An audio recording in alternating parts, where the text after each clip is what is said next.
Hi everyone, welcome to our YouTube channel.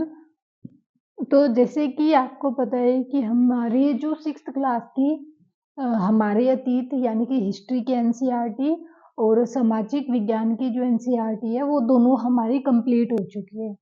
आज हम ये सेवन्थ क्लास की हिस्ट्री की एनसीईआरटी शुरू कर रहे हैं। न्यू एनसीईआरटी है ये, ठीक है। मतलब सिक्स्थ वाली कंप्लीट हो चुकी है अब, और सेवन्थ की हम शुरू कर रही हैं स्टार्टिंग से। आज फर्स्ट क्लास है सेवन्थ क्लास की हिस्ट्री का। तो इसमें आप देख सकते हो कि इसके अंदर कितने चैप्टर दे रखे हैं। तो इसमें आप हमें 10 चैप्टर जो है इस एनसीईआरटी के अंदर कवर करने हैं। हमें कितने चैप्टर कवर करने हैं? तो 10 चैप्टर हमें कवर करने हैं। और आज हम जो डिस्कस करेंगे, और एक बात और ध्यान रखना, जो सेवन्थ और एट्थ क्लास की जो एनसीईआरटीज हैं इसके अंदर जितनी भी चैप्टर हैं वो सारे थोड़े लेंथी चैप्टर हैं। तो उनको हम हाफ हाफ करके हमारी वीडियो के अंदर कवर करेंगे, ताकि हम जितना पढ़ें उतना हमें अच्छे ढंग से हमें तैयार हो, उसे वापस देखने की जरूरत ना हो हमें। ठीक है, अभी हम नेक्स्ट क्या है शुरू करते हैं।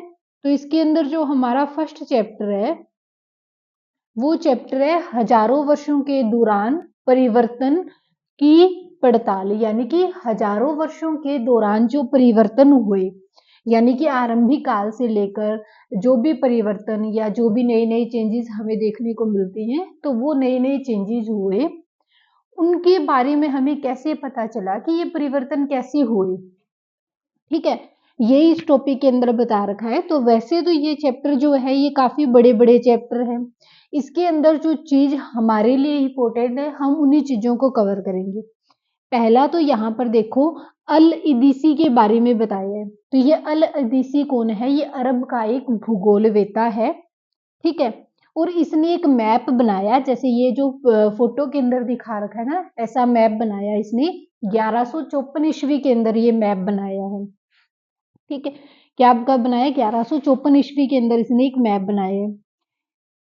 उसके बाद में एक फ्रांसीसी मानचित्रकार था जिसने 1720 के अंदर मैप बनाया, और जो अल इदीसी ने बनाया और जो फ्रांसीसी मानचित्रकार ने बनाया, दोनों के मैप के अंदर काफी डिफरेंशिएट हमें देखने को मिला, काफी अंतर देखने को मिला।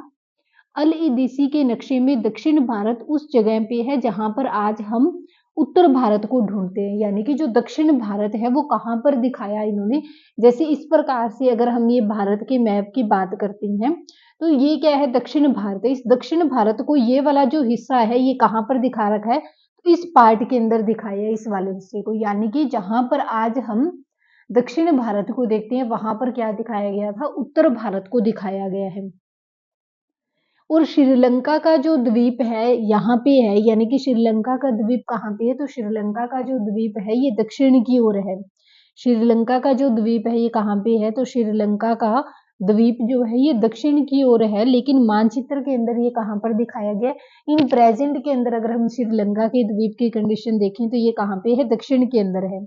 लेकिन जो अल इदीसी ने मैप दिखाया है उसके अंदर जो श्रीलंका है उसको कहाँ पर दिखाया गया? उत्तर के अंदर दिखाई, यानी कि नॉर्थ जो है साइड है वहां पर इसकी सिचुएशन को दिखाया गया है। ये हो गया। एक यहाँ पर देखो क्या बता रखा है, 12वीं सदी के, यानी कि ये जो अल इदीसी है कौन सी शताब्दी का है? तो ये 12वीं शताब्दी का है। भूगोलवेता अल इदीसी के द्वारा बनाए हुए दुनिया के नक्शे का एक हिस्सा जिसमें भारतीय उपमहाद्वीप को दिखाया गया है। यानी कि इसके अंदर किसको दिखा रखा है? अल इदीसी का जो मैप था इसके अंदर जो भारतीय मतलब उपमहाद्वीप का जो क्षेत्र है उसको इसके अंदर दिखा रखा है। जैसे ये वाला है, ये भारत का क्षेत्र दिखा रखा है, ठीक है। अब इसके अंदर देखो नेक्स्ट क्या बता रखा है।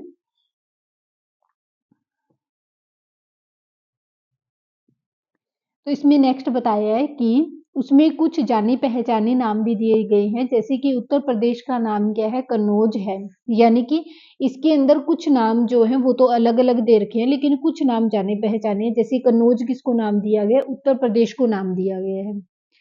मानचित्र दो पहले मानचित्र के बनने के लगभग 600 वर्षों के बाद बना है। यानी कि दोनों मैप के अंदर डिफरेंस कितना है? तो 600 वर्ष का डिफरेंस है। इस कालावधि में उपमहाद्वीप के बारे में सूचनाएं काफी बदल गई। यह नक्शा हमें ज़्यादा परिचित लगेगा। उसमें विशेषकर तटीय इलाकों के बारीक ब्यौरे देखकर आश्चर्य होता है। यूरोप के नाविक और व्यापारी अपनी समुद्र यात्रा के लिए इस नक्शे का प्रयोग करते थे। यानी कि जो भी यूरोप के अंदर व्यापारी होते थे, जब भी वो कोई समुद्री यात्रा के ऊपर जाया करते थे, वो इस मैप का यूज करते थे। आपने देखा होगा जो पुरानी फिल्में हैं, उनके अंदर जो जहाज के अंदर जिन फिल्मों की शूटिंग की गई है, तो वो जहाज जो चला रहे होते हैं ना, वो अपने साथ में कपड़े का मैप रखते हैं। उस कपड़े के मैप पे प्रिंट होती है सारी सिचुएशन, जैसे इन प्रेजेंट में जैसी सिचुएशन होती है ना, वैसे ही सिचुएशन उस मैप के ऊपर भी क्या है, प्रेजेंट होती है। और वो उस मैप को सहारा लेकर ही वो क्या करते हैं, सारे काम करते हैं जहां पर उन्हें जाना होता है, जिस जगह के ऊपर। तो ये इसके अंदर बता रखा है। ठीक है, और नेक्स्ट इसके अंदर देखो क्या बताया है। नेक्स्ट देखो यहाँ पर, इतनी ही महत्वपूर्ण एक और बात यह है कि दुनिया दूसरे युग तक मानचित्र अंकन का विज्ञान बहुत ही बदल गया था। इतिहासकार अब बीते हुए युगों के दस्तावेज, नक्शों और लेखों का अध्ययन नक्शे और क्या है, लेखों का क्या करते थे, अध्ययन करते हैं। तो उनके लिए उन सूचनाओं का संदर्भ, उनकी भिन्न भिन्न ऐतिहासिक पृष्ठभूमियों का ध्यान रखना जरूरी होता है। नई और पुरानी शब्दावलियां, यानी कि कुछ जो वर्ड है वो नए नए, कुछ जो वर्ड थे वो तो क्या थे, कुछ जो वर्ड है, कुछ वर्ड कैसे आए, तो कुछ वर्ड जो है वो तो हमारे कैसे आए, कुछ वर्ड जो है वो तो कैसे आए, हमारे क्या है, कुछ वर्ड जो है वो तो क्या है, नए नए वर्ड आए हैं। कुछ तो क्या आए हैं, हमारे क्या है, नए नए वर्ड हैं। लेकिन जो कुछ वर्ड थे ना, वो इसके अंदर क्या यूज किए गए हैं, तो कुछ वर्डों को कुछ जो पुराने वर्ड यूज किए गए हैं, और कुछ वर्ड जो है वो नए यूज किए गए हैं। कौन कौन से वर्ड है इसमें, देखो क्या बताया। अगर समय के साथ साथ में सूचनाओं के संदर्भ बदलते हैं, तो भाषा और अर्थों के साथ क्या होता है, यानी कि अगर सूचनाएं बदलती है तो भाषा और उनके मीनिंग भी बदल जाते हैं। ऐतिहासिक अभिलेख कई तरह की भाषाओं में मिलते हैं। ये भाषाएं भी समय के साथ साथ में बहुत बदली। उदाहरण के लिए मध्य युग की फारसी आधुनिक फारसी भाषा से भिन्न है। यानी कि जिस प्रकार इतिहास के अंदर और सारी चीजें बदली, वैसे ही क्या है, भाषा जो है उसका भी हमें क्या है, टाइम टू टाइम भाषा का भी हमें बदला हुआ रूप देखने को मिलता है। यह भिन्नता सिर्फ व्याकरण और शब्द भंडार में ही नहीं आई है, बल्कि समय के साथ में क्या है, शब्दों के जो अर्थ है वो भी बदल गए हैं। सिर्फ ये क्या है, शब्दों के अंदर ही ये भिन्नता हमें देखने को नहीं मिलती है, बल्कि जो इन शब्दों के अर्थ हैं वो भी क्या हो चुके हैं, बदल चुके हैं। उदाहरण के लिए जैसे हिंदुस्तान शब्द को ले लीजिए आप। ठीक है, तो हिंदुस्तान शब्द क्या है, आज हम इसे आधुनिक राष्ट्र राज्य भारत के अर्थ में लेते हैं। 13वीं सदी में जब फारसी के इतिहासकार मिनहाज ए सिराज ने हिंदुस्तान शब्द का प्रयोग किया, सबसे पहले क्या है, हिंदुस्तान शब्द का प्रयोग किसने किया था, 13वीं सदी के अंदर फ्रांसीसी इतिहासकार है मिनहाज मिनहाज ए सिराज ने हिंदुस्तान शब्द का इस्तेमाल किया। तो इस वर्ड का मीनिंग क्या था, पंजाब हरियाणा और गंगा यमुना के बीच के स्थित जो क्षेत्र था, या पंजाब और हरियाणा के जो बीच का, पंजाब और हरियाणा के जो बीच का क्षेत्र था, उसको उन्होंने क्या नाम दिया है, तो इसको इन्होंने हिंदुस्तान शब्द का नाम दिया था। या फिर दूसरा हम कह सकते हैं, जो क्षेत्र दिल्ली सल्तनत के अधीन आया करता था। ठीक है, सल्तनत के प्रसार के साथ साथ में शब्द के अंतर्गत आने वाले क्षेत्र भी बढ़ते गए, लेकिन हिंदुस्तान शब्द में दक्षिण भारत का समावेश नहीं था। ये ऐसे क्वेश्चन कई बार पूछ लिए जाते हैं कि क्या हिंदुस्तान के अंदर जो शब्द था, इसके अंदर दक्षिण भारत को ऐड ऑन किया गया था, इसके अंदर सिर्फ उत्तर भारत को ऐड किया गया है, दक्षिण भारत को इसके अंदर ऐड नहीं किया गया है। इसके विपरीत क्या है, 16वीं सदी के आरंभ में जो बाबर था, उसने हिंदुस्तान शब्द का प्रयोग किसके लिए किया है, उपमहाद्वीप का जो भूगोल, पशु पक्षी और यहाँ के निवासियों की संस्कृति का वर्णन करने के लिए। यानी कि पूरे उपमहाद्वीप के अंदर जो भी सारी चीजें थी, उन सारी चीजों का वर्णन करने के लिए बाबर ने किसका इस्तेमाल किया, उन सारी चीजों का वर्णन करने के लिए, बाबर ने किसका इस्तेमाल किया, तो बाबर ने हिंदुस्तान शब्द का इस्तेमाल किया। ठीक है, यह प्रयोग 14वीं सदी के कवि अमीर खुसरो के द्वारा प्रयोग किया गया शब्द हिंद के कुछ कुछ समान था। ये ध्यान में रखना, हिंद शब्द किसने दिया है, तो अमीर खुसरो के द्वारा दिया गया था। मगर जहाँ भारत को एक भौगोलिक और सांस्कृतिक तत्व के रूप में पहचाना जा सकता है, वहाँ हिंदुस्तान शब्द वे राजनीतिक और आर्थिक अर्थ से नहीं जुड़े थे जो आज हम जोड़ते हैं। यानी कि जो मीनिंग हिंदुस्तान वर्ड का आज हम निकालते हैं, वो उस समय में वो मीनिंग उनका नहीं था। उनका उस समय के अंदर क्या नहीं था, उनका ये मीनिंग नहीं था। ठीक है। किसी भी शब्द का प्रयोग करने में इतिहासकारों को बहुत सावधान रहना चाहिए, क्योंकि अतीत में उन शब्दों के कुछ अलग अर्थ थे। यानी कि जो इतिहासकार है उन्हें शब्द को जैसे था वैसे यूज नहीं करना चाहिए। क्यों? क्योंकि उनके अर्थ पहले कुछ अलग थे और अब उनके अर्थ जो है वो कुछ अलग हैं। उदाहरण के लिए विदेशी जैसा सीधा सीधा शब्द ले लीजिए आप, जैसे विदेशी वर्ड को इसने एक्सप्लेन करके बताया है। इसका अर्थ होता है एक ऐसा व्यक्ति जो भारतीय नहीं है। हम विदेशी क्या कहते हैं, तो विदेशी के वर्ड से सीधा ही मीनिंग लगाया जाता है, एक ऐसा व्यक्ति जो कि भारतीय नहीं है वो विदेशी है। ठीक है। लेकिन क्या है इसके अंदर, पता है क्या होता है, इसमें देखो क्या बताया गया है कि किसी गांव के अंदर, लेकिन इसका अर्थ ये भी हो सकता है कि किसी गांव में आने वाला कोई भी अनजान व्यक्ति जो उस गांव, समाज या संस्कृति का अंग ना हो, उसे विदेशी कह सकते हैं। यानी कि जो गांव के अंदर कोई अनजान व्यक्ति आता है, गांव के अंदर आने वाला कोई क्या है, गांव के अंदर आने वाला कोई अनजान व्यक्ति है जिसकी क्या है अलग धर्म है, अलग संस्कृति है, वो अलग क्या है समाज से आया है, तो उस व्यक्ति को भी क्या नाम दिया जा सकता है, उस व्यक्ति को भी किसका नाम दिया जा सकता है, उस व्यक्ति को भी किसका नाम दे सकते हैं, विदेशी का नाम दिया जा सकता है। लेकिन क्या है सिंपल मीनिंग में देखें तो विदेशी वो होता है जो दूसरे देश का आता है, हमारे देश का नहीं हो। वैसे अगर कोई गांव में अनजान व्यक्ति आता है तो उसके लिए भी विदेशी वर्ड का ही यूज करते थे ये। ऐसे व्यक्ति को हिंदी में परदेसी और फारसी में अजनबी कहा जाता है। इसलिए किसी भी नगरवासी के लिए बनवासी विदेशी होता है, किंतु एक ही गांव में रहने वाले दो किसान अलग अलग धार्मिक या जातीय परंपराओं से जुड़े होने पर भी एक दूसरे के लिए क्या है विदेशी नहीं होते हैं। अब नेक्स्ट है इसके अंदर क्या है, इतिहासकार और उनके स्रोत। यानी कि जो इतिहासकार थे उन्होंने कौन से क्या है उन्होंने क्या है कौन से सोर्सेज को फॉलो किया जिससे उन्होंने पूरे क्या है इतिहास की क्या किया, उन्होंने कौन से सोर्सेज को फॉलो किया जिससे उन्होंने क्या है पूरे इतिहास के बारे में क्या किया चर्चा की है। इतिहासकार किस युग का अध्ययन करते हैं और उसकी खोज की प्रकृति क्या है, इसे देखते हुए वे अलग अलग तरह के स्रोतों का सहारा लेते हैं। उदाहरण के लिए पिछले साल आपने गुप्त वंश के शासक और हर्षवर्धन के बारे में पढ़ा होगा। इस पुस्तक में हम मोटे तौर पर 700 से 1750 ईस्वी तक लगभग 1000 वर्षों के बारे में पढ़ेंगे। इस काल के अध्ययन के लिए इतिहासकार जिन स्रोतों का प्रयोग करते हैं उसमें आपको बहुत सी बातें ऐसी मिलेंगी जो कि पिछले युग में वैसी नहीं चली आ रही है।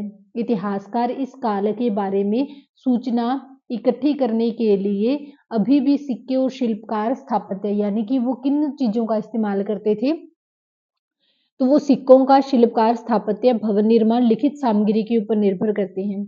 पर कुछ बातें पहले से काफी अलग है। इस युग में प्रमाणित लिखित सामग्री की संख्या और विविधता आश्चर्यजनक रूप से बढ़ गई। इसके आगे इतिहासकार सूचनाओं के दूसरे प्रकार के स्रोतों का इस्तेमाल धीरे धीरे उन्होंने, यानी कि वो इन मतलब कुछ चीजें उनके पास में क्या है लिखित जो चीजें थी वो काफी संख्या के अंदर थी, लेकिन उनके पास में कम मौजूद थी। ठीक है, यही बताया इसमें। आगे ये कहता है इस दौरान कागज कर्मश सस्ता होता था और बड़े पैमाने पर भी उपलब्ध था। लोग धर्म ग्रंथ, शासकों के वृत्तांत, संतों के लेखक और उपदेश, अर्जियां, अदालतों के दस्तावेज, हिसाब तथा करों के खाते आदि को लिखने के लिए इनका प्रयोग करने लगे। धनी लोग, शासक जन मठ तथा मंदिर पांडुलिपि एकत्रित किया करते थे। इन पांडुलिपियों को पुस्तकालय तथा अभिलेखागार में रखा जाता था। इन पांडुलिपियों तथा दस्तावेजों में इतिहासकारों को बहुत सारी विस्तृत जानकारियां मिलती हैं, मगर साथ ही इनका उपयोग करना कठिन है। उन दिनों छापे खाने तो नहीं थे, इसलिए लिपिक या फिर नकलवेश हाथ से ही पांडुलिपि को प्रतिकृति बनाते थे, यानी कि लिखते थे। तो पांडुलिपि लिखने का काम कौन करता था? लिपिक या फिर क्या है नकलवेश होता था। अगर आपने कभी किसी मित्र के गृह कार्य की नकल उतारी है तो आप जानते होंगे कि यह काम आसान नहीं है। कभी कभी आपको अपने मित्र की लिखावट समझ में नहीं आती होगी और आपको मजबूर होकर अंदाजा ही लगाना पड़ता है कि क्या लिखा है। फलस्वरूप आपने लिखे हुए मित्र के लिखे हुए से कुछ छोटा मोटा, लेकिन वो क्या है उसकी नकल कर देते थे। कुछ तो वो हूबहू तो नहीं लिख पाते थे, लेकिन फिर भी वो क्या है कुछ ना कुछ उनके जैसा ही लिख देते थे। एक यहाँ पर वर्ड दे रखा है अभिलेखागार, ये क्या होता है? ये ऐसा स्थान जहाँ पर दस्तावेज और पांडुलिपियों को संग्रहित किया जाता है, यानी कि इकट्ठा करके रखा जाता है। आज सभी राष्ट्रीय और राज्य सरकारों के अभिलेखागार होते हैं, जहां वे अपनी तमाम पुराने सरकारी अभिलेख और लेन देन के ब्यूरो के रिकॉर्ड रखते हैं। यानी कि आज इन प्रेजेंट के अंदर क्या होते हैं कि हर एक, चाहे वो स्टेट गवर्नमेंट है या फिर वो क्या है सेंट्रल गवर्नमेंट है, उन सभी के क्या होते हैं अपने अपने क्या है अभिलेखागार होते हैं, जहां पर वो अपने जितने भी सरकारी जो रिकॉर्ड होते हैं उन सरकारी रिकॉर्ड को वो वहां पर क्या है सेव करके रखते हैं। उनके पास में अलग अलग क्या होते हैं दस्तावेज होते हैं। तो ये इसके अंदर बताया है, ठीक है। जहां पर सरकारी जो चीजें होती है उनको स्टोर करके रखा जाता है, उसे क्या नाम दिया गया है? तो उसी को ही क्या है दस्तावेज का, उसी को किसका नाम दिया गया है? अभिलेखागार का नाम दिया है। यानी कि जहां पर सरकारी जो भी आंकड़े डाटा वगैरह वो इकट्ठे करके रखे जाते हैं। पांडुलिपि की प्रतिलिपि बनाने में भी कुछ कुछ यही होता था। प्रतिलिपियां बनाते हुए लिपिक छोटे मोटे फेरबदल कर देते थे। कहीं कोई शब्द, कहीं कोई वाक्य, यानी कि जो उनको समझ में नहीं आता था उसी को वो चेंज करके लिख देते थे। सदी दर सदी प्रतिलिपियां की भी प्रतिलिपियां बनती रही, अतः एक ही मूल ग्रंथ की भिन्न भिन्न प्रतिलिपियां एक दूसरे से बहुत ही अलग हो गई।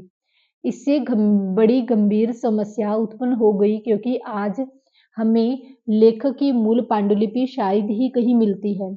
हमें बाद के लिपिकों के द्वारा बनाई गई प्रतिलिपियों पर ही पूरी तरह से निर्भर रहना पड़ता है। इसलिए इस बात का अंदाज लगाने के लिए मूलतः लेखक ने क्या किया, इतिहासकारों को एक ही ग्रंथ की प्रतिलिपियों का अध्ययन करना पड़ा। यानी कि वो मेन क्या करते थे, तो वो एक दूसरे की नकल उतारा करते थे, उन नकल को ही लिख देते थे। अगर उनको समझ में आ गया तो ठीक है, नहीं वो क्या करते थे जो चीज उन्होंने लिख रखी है, जो पॉइंट समझ में नहीं आ रहा था तो वो अपने थ्रू उनको लिख देते थे। कई बार लेखक स्वयं भी समय समय पर अपने मूल वृत्तांत में संशोधन करते थे। यानी कि जिसने पर्टिकुलर, जिस राइटर ने वो बुक लिखी है उसके अंदर वो टाइम टू टाइम खुद भी क्या है चेंज करते थे। 14वीं सदी के इतिहासकार जियाउद्दीन बर्नी ने अपना वृत्तांत पहली बार 1356 में और दूसरी बार 2 वर्ष के बाद लिखा। यानी कि दूसरा कब लिखा था? 1358 में लिखा। दोनों के अंदर अंतर है, लेकिन 1971 तक इतिहासकारों को पहली बार वाले यात्रा वृत्तांत की जानकारी नहीं है। यानी कि जो पहला लिखा गया था 1356 में, जियाउद्दीन बर्नी ने लिखा है ये अपना, ठीक है। पहला जो लिखा है वो 1356 में लिखा है और दूसरा जो लिखता है ये 1358 में लिखता है। तो ये क्या कहते हैं कि 1356 वाले की कोई जानकारी नहीं मिलती है इतिहासकारों को, लेकिन जो 1358 59 के अंदर जो लिखा गया था उसके बारे में, उस यात्रा वृत्तांत के बारे में हमें जानकारी मिलती है, ठीक है। यह पुस्तकालयों के विशाल संग्रहों में कहीं पर दबा हुआ था। यानी कि जो जैसे अभिलेखागार होते हैं ना, वैसे ही पुस्तकालय होते थे जहां पर ये उन पुस्तकालयों के अंदर पुस्तक मतलब बुक के अंदर क्या है दबा हुआ हमें देखने को मिलता है। नेक्स्ट टॉपिक देखो, इसके अंदर क्या है, नए समाजवाद और नए सामाजिक और राजनीतिक समूह। यानी कि टाइम के साथ में हमें अलग अलग क्या है ऑर्गेनाइजेशन भी देखने को मिलते हैं। जैसे कुछ नए नए नए सामाजिक संगठन उभरे, कुछ नए राजनीतिक संगठन जो थे उनका विकास हुआ। देखो क्या है, 700 से 1750 के बीच में के 1000 वर्षों का अध्ययन इतिहासकार आगे भारी चुनौती रखता है। मुख्य रूप से इसलिए कि इस पूरे काल में बड़े पैमाने और अनेक तरह के परिवर्तन हुए। इस काल में अलग अलग समय पर नई प्रौद्योगिकी के दर्शन होते हैं, जैसे कि सिंचाई में रहट, कताई में चरखे। यानी कि ये कहता है 700 से लेकर 1750, यानी कि इन 1000 वर्षों के दौरान हमें काफी सारे चेंजेस देखने को मिलते। कैसे चेंजेस थे? सिंचाई में रहट का यूज हुआ, कताई में चरखे का यूज किया, युद्ध में अग्निशस्त्र का, बारूद वाले हथियार का उन्होंने इस्तेमाल करना शुरू कर दिया। इसी तरह से खान पान की भी नई नई चीजें आई, जैसे आलू है, आलू, मक्का, मिर्च, चाय, कॉफी आई थी, ठीक है, यानी कि नए-नए परिवर्तन हुए, नई-नई टेक्नोलॉजी आई, जिसके कारण क्या हुआ, आर्थिक, राजनीतिक, सामाजिक और सांस्कृतिक परिवर्तन का इसे क्या है, काल कहा गया है। किसको कहा गया है? 700 से 1750 का जो 700 से 1750 का जो टाइम है, उसे कहा गया है। क्या टाइम है ये? परिवर्तन का समय है। इस युग में लोगों की गतिविधियां एक स्थान से दूसरे स्थान पर आना जाना बहुत बढ़ गया था। अवसर की तलाश में लोगों के झुंड दूर दूर की यात्राएं करने लगे। इस उपमहाद्वीप में अपार संपदा और अपना भाग्य गढ़ने के लिए अपार संभावनाएं मौजूद थी। इस काल में जिन समुदाय यानी कि लोग क्या करते थे, एक स्थान से दूसरे स्थान पर लंबी लंबी यात्राएं किया करते थे। इस काल में जिन समुदायों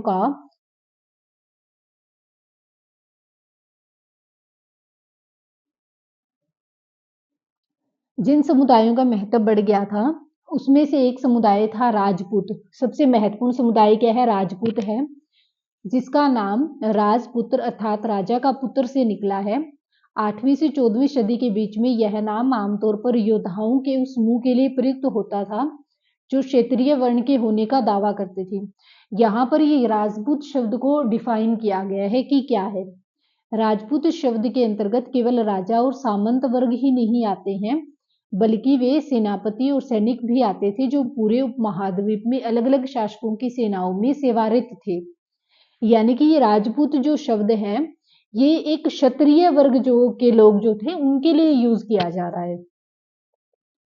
कवि और चारण राजपूतों के आचार संहिता, प्रबल पराक्रम और स्वाभिभक्ति का गुणगान करते थे। इस युग में राजनीतिक दृष्टि से महत्व हासिल करने के अवसर का लाभ मराठा, सिख, जाट, अहोम और कंठस्थ लिपिकों और मुंशियों का कार्य करने वाली जाति आदि के समूह ने उठाया। इस पूरे काल के दौरान में क्रमश जंगल की कटाई हो रही थी, खेती का इलाका बढ़ता जा रहा था। जंगल की कटाई क्यों कर रहे थे? ताकि हम बड़े बड़े जंगलों को साफ करेंगे और उतनी ही ज्यादा भूमि के ऊपर हम क्या कर सकते हैं, खेती कर पाएंगे। यह परिवर्तन अन्य क्षेत्रों की अपेक्षा अधिक तेजी से और पूरे तौर पर हुआ। पर्यायवास में परिवर्तन के कारण, पर्यायवास क्या होता है? हमारे चारों ओर के जो आसपास का जो वातावरण है या जो भी चीजें हमारे आसपास मौजूद है, उसी को किसकी संज्ञा दी जाती है? पर्यायवास की संज्ञा दी जाती है। पर्यायवास में परिवर्तन के कारण कई वनवासियों को मजबूर होकर अपना स्थान छोड़ना पड़ा। कुछ और वनवासी जमीन की जुताई करने लगे और कुछ कृषक बन गए। यानी कि पर्यावरण जिस प्रकार का इन्वायरमेंट था, उस इन्वायरमेंट को देखकर ही लोगों ने उसके अकॉर्डिंग ही क्या लिया? डिसीजन लिया। अपने इन्वायरमेंट को ध्यान में रखकर ही उन्होंने क्या लिया था? अलग अलग उन्होंने क्या है? डिसीजन, अलग अलग उन्होंने क्या लिए थे? डिसीजन लिए। ठीक है। और क्या है? नेक्स्ट क्या है? ये कृषकों के नए समूह क्षेत्रीय बाजार, मुखियाओं का, पुजारियों का, मठों और मंदिरों से प्रभावित होने लगे। वे बड़े और जटिल समाजों के अंग बन गए थे। उन्हें कर चुकाने पड़ते थे। स्थानीय मालिक वर्ग की बेगार करनी पड़ती थी। परिणाम स्वरूप किसानों के बीच में आर्थिक और सामाजिक अंतर उभरने लगे। कुछ के पास में ज्यादा उपजाऊ जमीन होती थी, कुछ मवेशी होते थे और कुछ लोग खेती से खाली समय में दस्तकारी आदि का काम करते थे। जैसे जैसे समाज में अंतर बढ़ने लगा, लोग जातियों और उपजातियों में बंटने लगे। उनकी पृष्ठभूमि और व्यवसाय के आधार पर समाज में ऊंचा नीचा दर्जा दिया जाने लगा। ये दर्जे स्थायी नहीं थे। यानी कि जो भी जैसे इन्वायरमेंट को देखकर जो भी काम किए जा रहे थे, वो काम परमानेंट नहीं थे, वो काम एक अनियमित रूप से किया जा रहा था। ठीक है। यानी कि वो एक टेम्परेरी काम किए जा रहे थे, जो भी काम किए जा रहे थे उनके अंदर वो परमानेंट नहीं थे। किसी जाति विशेष के सदस्यों के हाथों में कितनी सत्ता, प्रभाव और संसाधन का नियंत्रण है, इसके आधार पर उनके दर्जे बदलते रहते थे। एक ही जाति का किसी क्षेत्र में कोई दर्जा हो सकता है और अन्य में कोई दर्जा हो सकता है। यानी कि उनके दर्जे जो थे उनके जाति के टाइम टू टाइम अलग अलग होते रहते थे। अपने सदस्यों के व्यवहार का नियंत्रण करने के लिए जातियां सभा अपने अपने नियम बनाती थी। इन नियमों का पालन करना जाति के बड़े बुजुर्गों की एक सभा होती थी, जिसे हम क्या है? जाति पंचायत बोलते हैं, जो उनको नियम बताती थी। इसके अंदर बड़े बड़े लोग, बूढ़े जो लोग होते थे, ज्यादा एज्ड वाले लोग होते थे, वो उनको इसमें शामिल किया जाता है, माना जाता है। उनको ज्यादा एक्सपीरियंस होता है अपनी सोसाइटी के बारे में। लेकिन जातियों को अपने निवास के गांवों के रिवाजों का पालन करना पड़ता था। इसके अलावा कई गांवों पर मुखिया का शासन होता था, जो मिलजुल कर वे एक राज्य की छोटी सी इकाई भर होता था। यानी कि यहाँ पर जो लोग शासन कर रही हैं या जो लोग काम कर रही हैं, वो सब एक तो क्या है स्थायी काम नहीं कर रही हैं, और एक वो दूसरा क्या है वो अपनी अपनी इच्छा के अनुसार क्या है काम कर रही हैं। उन्होंने अपने नियम बनाए, उन्हीं नियमों को वो फॉलो कर रही हैं, उन्हीं नियमों के ऊपर वो चल रही हैं। ये टॉपिक जो है ये हाफ हमारा चैप्टर हो गया है। कल हम क्या है डिस्कस करेंगे क्षेत्र और उनके साम्राज्य, यानी कि कैसे कैसे क्षेत्र थे, वहां पर किसने शासन किया। ये वाला जो टॉपिक है ये हम कल की क्लास में डिस्कस करेंगे, क्योंकि एक क्लास है तो वो ज़्यादा बड़ी बन जाएगी, और हिस्ट्री के अंदर तो आपको पता ही है वैसे ही ज़्यादा क्वेश्चन पूछे जाते हैं। तो अगर हम ढंग से नहीं करेंगे, पॉइंट टू पॉइंट अगर हम लाइन टू लाइन चीज़ों को कवर नहीं करेंगे, तो वो हो सकता है कोई टॉपिक हमसे मिस हो जाए और वही टॉपिक एग्जाम में पूछ लिया जाए। तो हम इतना रिस्क नहीं लेंगे, आराम से हम क्या है अच्छे ढंग से हमारी तैयारी करेंगे। Okay, thank you. और अगर आपको हमारी वीडियोस अच्छी लगती हैं, अच्छे ढंग से समझ में आ रही है, तो जाइए चैनल के ऊपर विजिट करें, चैनल को सब्सक्राइब करें, बेल आइकन को प्रेस करें, ताकि जो भी क्लास को लेकर नया अपडेट या फिर कोई भी नई क्लास अपलोड की जाती है तो उसका नोटिफिकेशन सबसे पहले आपके पास में आए। Okay, thank you. बने रहिए हमारे चैनल के ऊपर।